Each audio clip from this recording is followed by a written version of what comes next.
누가복음 24장 36절로 53절 말씀을 봉독합니다. 이 말을 할 때 예수께서 친히 그들 가운데 서서 이르시되 너희에게 평강이 있을지어다 하시니 그들이 놀라고 무서워하여 그 보는 것을 영으로 생각하는지라. 예수께서 이르시되 어찌하여 두려워하며 어찌하여 마음에 의심이 일어나느냐. 내 손과 발을 보고 나인 줄 알라. 또 나를 만져보라. 영은 살과 뼈가 없으되 너희 보는 바와 같이 나는 있느니라. 이 말씀을 하시고 손과 발을 보이시나 그들이 너무 기쁨으로 아직도 믿지 못하고 놀랍게 여길 때 이르시되 여기 무슨 먹을 것이 있느냐 하시니 이에 구운 생선 한 토막을 드리니 받으사 그 앞에서 잡수시더라. 또 이르시되 내가 너희와 함께 있을 때에 너희에게 말한 바 곧 모세의 율법과 선지자의 글과 시편의 나를 가리켜 기록된 모든 것이 이루어져야 하리라 한 말이 이것이라 하시고 이에 그들의 마음을 열어 성경을 깨닫게 하시고 또 이르시되 이같이 그리스도가 고난을 받고 제3일에 죽은 자 가운데서 살아날 것과 또 그의 이름으로 죄 사함을 받게 하는 회개가 예루살렘에서 시작하여 모든 족속에게 전파될 것이 기록되었으니 너희는 이 모든 일의 증인이라. 볼지어다 내가 내 아버지께서 약속하신 것을 너희에게 보내리니 너희는 위로부터 능력으로 입혀질 때까지 이 성에 머물라 하시니라. 예수께서 그들을 데리고 베다니 앞까지 나가사 손을 들어 그들에게 축복하시더니 축복하실 때 그들을 만나 하늘로 올려주시니 그들이 그에게 경배하고 큰 기쁨으로 예루살렘에 돌아가 늘 성전에서 하나님을 찬송하니라. 아멘. 부활신앙으로 업그레이드 하라라는 제목으로 말씀 전합니다. 흔히 컴퓨터 하드웨어나 소프트웨어의 성능을 기존 제품보다 뛰어난 것으로 바꾸는 것을 가리켜 우리는 업그레이드라고 이야기를 합니다. 이렇게 업그레이드가 된 컴퓨터는 이전보다 처리 속도도 빨라지게 되고 구동 속도가 이전에 비해서 상당히 빨라지게 됩니다. 최근 유행하고 있는 코로나19 바이러스 역시 계속 변형이 되고 있고 또 업그레이드가 되어 있다 보니 좀처럼 막아내기가 어렵죠. 결국 바이러스를 막아내기 위해서는 우리의 방역 체계도 업그레이드가 되어야 되고 치료제와 백신의 개발도 역시 업그레이드가 되어야 모든 피해를 최소화할 수가 있습니다. 자주 사용하는 가전제품은 어떻습니까? 예전에 비해서 수많은 기능들이 첨가되면서 이 업그레이드된 제품들이 하루가 멀다하게 출시되고 있습니다. 심지어 어떤 범죄마저도 그 수법이 업그레이드 되고 있기 때문에 이에 대한 조사 방식에도 업그레이드가 필요합니다. 이처럼 우리 사회는 업그레이드가 필수 요소가 되고 있습니다. 더 이상 과거의 기술, 과거의 방식으로는 날로 업그레이드 되고 있는 여러 가지 문제들에 대해서 대처하기가 어렵습니다. 그리고 때로는 우리의 생각에도 업그레이드가 필요하겠죠. 그리고 더 나아가 우리의 삶의 방식에도 업그레이드가 필요합니다. 그렇다면 하나님을 믿고 섬기는 우리의 신앙은 어떨까요? 한마디로 신앙도 역시 업그레이드가 필요합니다. 특별히 부활신앙으로의 업그레이드가 필요한데요. 부활신앙이라는 것은 예수님의 부활을 믿고 그 부활을 항상 가슴 깊이 새기며 살아가는 것.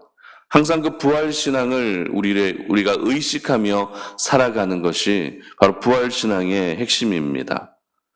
그런데 솔직히 돌아보게 되면 부활신앙은 주로 부활절 전후에만 뜨겁다가 부활절이 지나고 나면 식어버리는 일들이 참 많습니다. 기독교 신앙의 본질은 부활신앙임에도 불구하고 저희들은 부활신앙으로 사는 것이 아니라 기복신앙으로, 즉 복을 바라는 것에만 지나친 관심을 두고 살아간다는 것이죠. 오늘 본문은 부활하신 예수님께서 제자들에게 나타나시고 그리고 앞으로 감당할 사명을 알려주시는데요. 하늘로 승천하시는 모습까지 기록하고 있습니다. 그런데 이 과정 중에 저희들이 주목해야 할 것은 예수님이 제자들을 만나서 하신 말씀의 대부분이 자신의 부활과 관련된 말씀이었다라는 것입니다. 그만큼 제자들은 예수님의 부활을 믿지 못하고 있었다는 것이죠. 그렇다면 다시 만난 기쁨의 재회를 함께 나눌 수도 있었고, 그리고 그동안에 있었던 일들을 함께 이야기 나눌 수도 있을 그 충분한 타이밍에 왜 예수님께서는 집중적으로 부활에 대해서 말씀하셨던 것일까요? 단지 제자들이 부활을 믿지 못했기 때문에 그랬을까요? 그렇지 않습니다. 이제 제자들은 예수님 없이 힘든 삶을 살아야 했습니다. 그 힘든 신앙의 고난과 어려움을 이겨내기 위해 가장 필요한 것은 제자들이 살아갈 때 그들의 신앙이 이제는 부활 신앙으로 업그레이드 되어야만 이 모든 일들을 넉넉하게 감당할 수 있기 때문이었습니다. 그러므로 제자들뿐만 아니라 오늘을 살아가는 저희들 역시 예수님을 믿는 믿음이 기복주의 신앙, 좋은 것만 바라는 신앙에서 이제는 부활 신앙으로 업그레이드 될 수 있기를 바랍니다. 결국 부활 신앙을 가진 자가 모든 것이 빠르게 업그레이드 되어가는 이 시대 속에서도 살아남을 수 있다는 것을 기억하시고 오늘 저희들에게 주시는 교훈을 함께 생각해 봤으면 좋겠습니다. 첫 번째는 부활신앙은 기쁨의 열매를 맺는다라는 것입니다. 41절 상반절 보시면 그들이 너무 기쁨으로 이렇게 기록합니다. 그리고 51절입니다. 그들이 그에게 경배하고 큰 기쁨으로 예루살렘에 돌아가. 아멘. 여러분, 요즘 현대사회에서 가장 심각한 질병이 어떤 질병인지 아십니까? 짐작하고 계시겠지만 바로 우울증과 같은 정신적인 질병입니다. 특정한 치료제도 없이 약으로 우울한 감정을 컨트롤하는 것이 최선의 치료 방법입니다. 최근 코로나19로 인해서 이 코로나와 그리고 우울증을 의미하는 영어 단어인 블루의 합성어인 코로나 블루라고 하는 신조어가 생길 정도로 많은 사람들이 우울증을 호소하고 있습니다. 우리나라 인구 중에 우울증으로 병원에서 치료를 받고 있는 사람이 100만 명이라고 합니다. 그러면 본인이 우울증 증세가 있는 줄도 모른 채 살아가는 사람을 포함하면 더 많은 사람들이 우울증과 사투를 벌이고 있는 것이죠. 민간요법으로 우울증을 치료할 수 있는 방법은 웃음 치료라고 하는데요. 그만큼 우리 사회는 웃을 일이 없는 삭막한 사회가 되어가고 있다는 것이겠죠. TV를 통해서 억지로 웃어보려고 하지만 그 프로그램이 끝나고 나면 다시 우울한 감정이 되돌아오게 됩니다. 그렇기 때문에 재미있는 TV 프로그램이라고 해서 그리고 미스터 트롯이라고 해서 이런 프로그램들이 근본적인 치료는 될 수 없는 것입니다. 물론 일시적인 회복은 충분히 가능하겠죠. 그런데 오늘 본문을 보시면 우울증과 같이 심각한 허탈감과 공허함 가운데 놓여진 사람들을 만날 수 있습니다. 그들이 누구입니까? 바로 예수님의 제자들이었습니다. 그렇다면 제자들이 왜 이와 같은 우울감이 생긴 것일까요? 바로 그동안에 그렇게 믿고 의지했던 예수님을 떠나보냈기 때문이죠. 그리고 예수님이 돌아가시고 나서 부활하셨다고 하는 확인되지 않은 이야기들이 계속 들려오고 있기 때문입니다. 그런데 놀라운 것은 그 제자들 앞에 예수님이 나타나신 것입니다. 처음에는 당연히 놀랍고 무서워할 수밖에 없었을 것입니다. 그러다 보니 부활하신 예수님을 직접 봤음에도 불구하고 그 모습이 육신의 모습의 예수님이 아니라 영의 모습의 예수님으로 생각하는 제자도 있었습니다.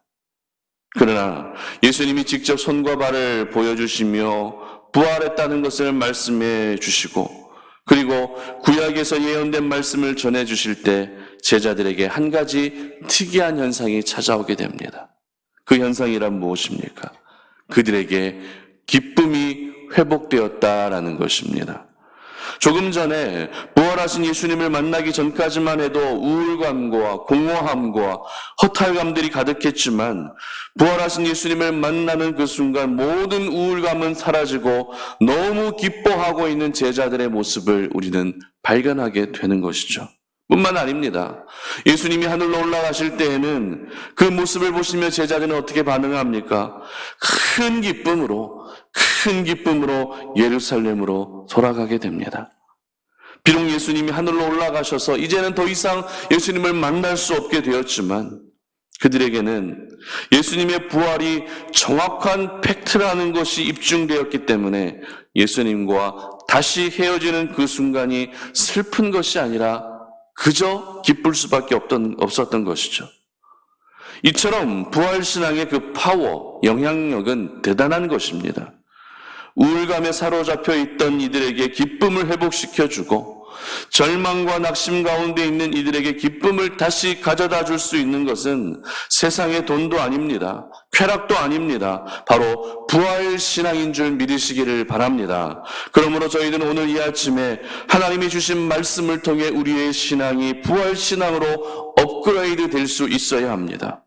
부활신앙을 믿는 것으로 끝나는 것이 아니라 매 순간 부활하신 예수님을 묵상해야 하는 것이죠. 내가 믿고 있는 예수님은 나를 위해 십자가에서 돌아가 주신 분일 뿐만 아니라 다시 살아나셔서 지금도 나를 위해 기도하고 계시는 살아계신 예수님이라는 것을 마음 깊이 인정하고 새기며 살아가야 하는 것입니다. 부활신앙은 생명 그 자체입니다. 그러므로 여러분 안에 있는 모든 어두운 것들을 몰아내시기를 바랍니다.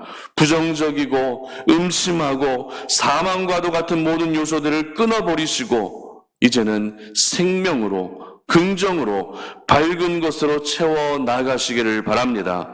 부활신앙이 우리 가운데 자리 잡게 되면 우리 안에는 놀라운 하늘의 기쁨이 충만하게 채워질 것입니다. 여러분 모두가 이와 같은 기쁨으로 오늘로 살아갈 수 있기를 주님의 이름으로 축복합니다. 두 번째로, 부활신앙은 성전 중심의 신앙으로 향하게 한다라는 것입니다. 53절입니다. 늘 성전에서 하나님을 찬송하니라. 아멘.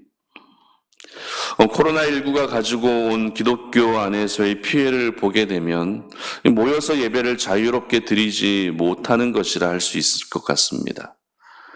물론 고위험군에 계신 분이나 면역력이 약한 아이들을 둔 이 부모님들은 다중이 모이는 곳을 피하는 것이 맞습니다.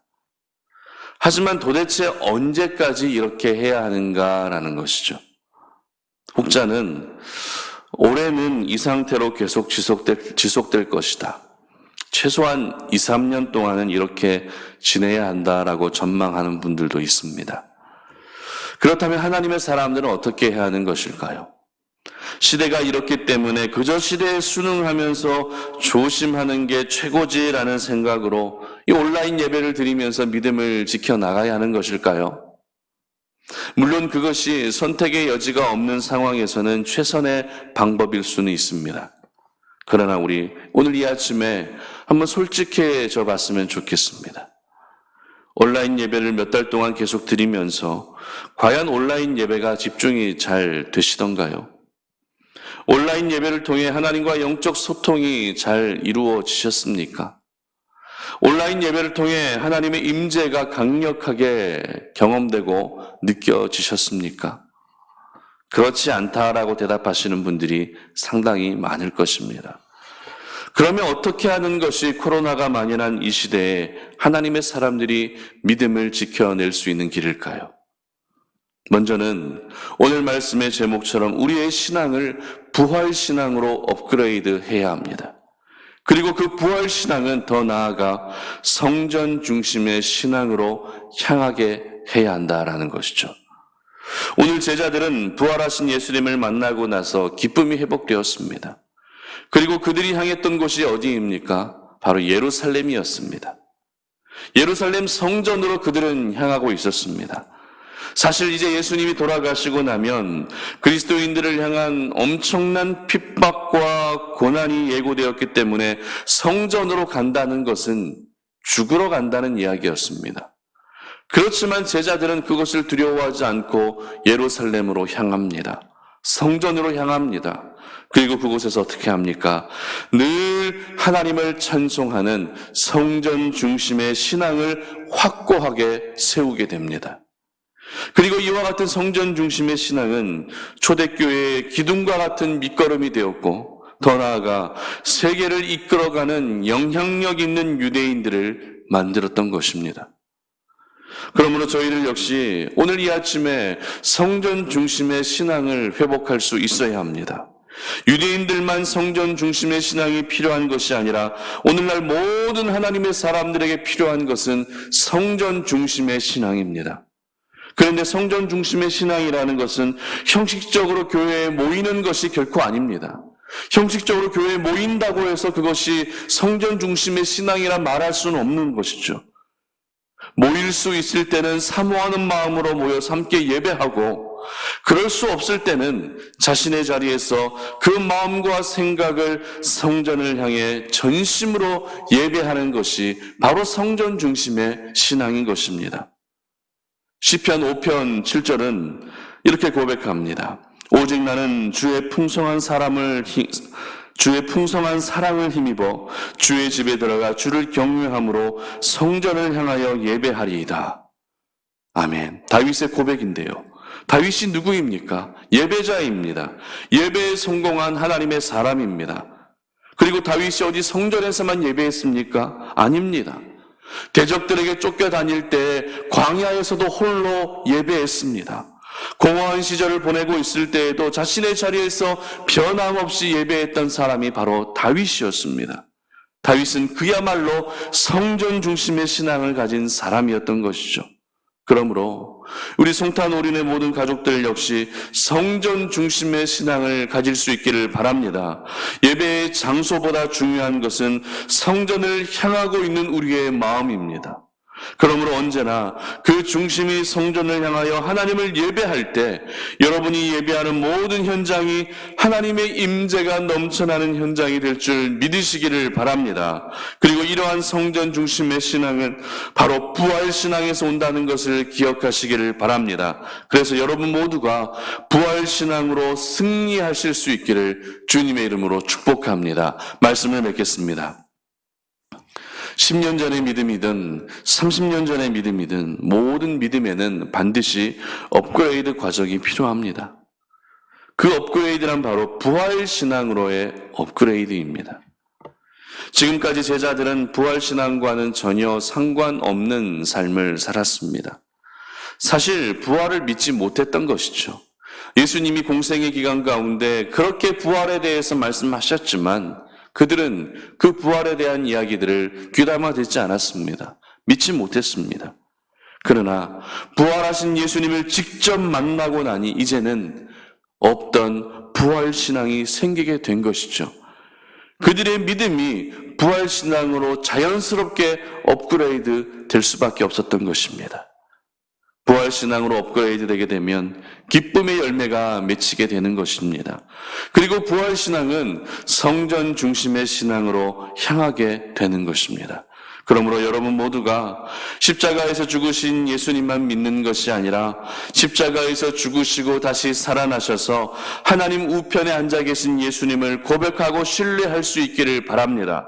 그래서 부활신앙을 가지고 이 힘든 시기를 이겨낼 수 있는 저와 여러분들 되시기를 주님의 이름으로 축복합니다. 기도하겠습니다.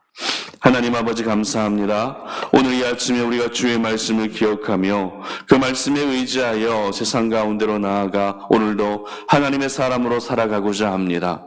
우리가 주님을 믿고는 있지만 그 믿음이 예전에 믿었던 그 믿음으로 살아가는 것이 아니라 날마다 업그레이드 될 수 있는 믿음으로 살아가게 하시고, 특별히 그 업그레이드 된 믿음이란 부활신앙으로 업그레이드 될 수 있도록 은혜를 베풀어 주시옵소서.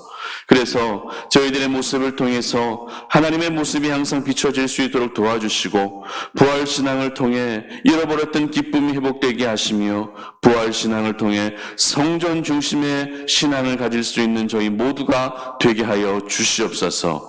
예수님의 이름으로 기도드립니다. 아멘.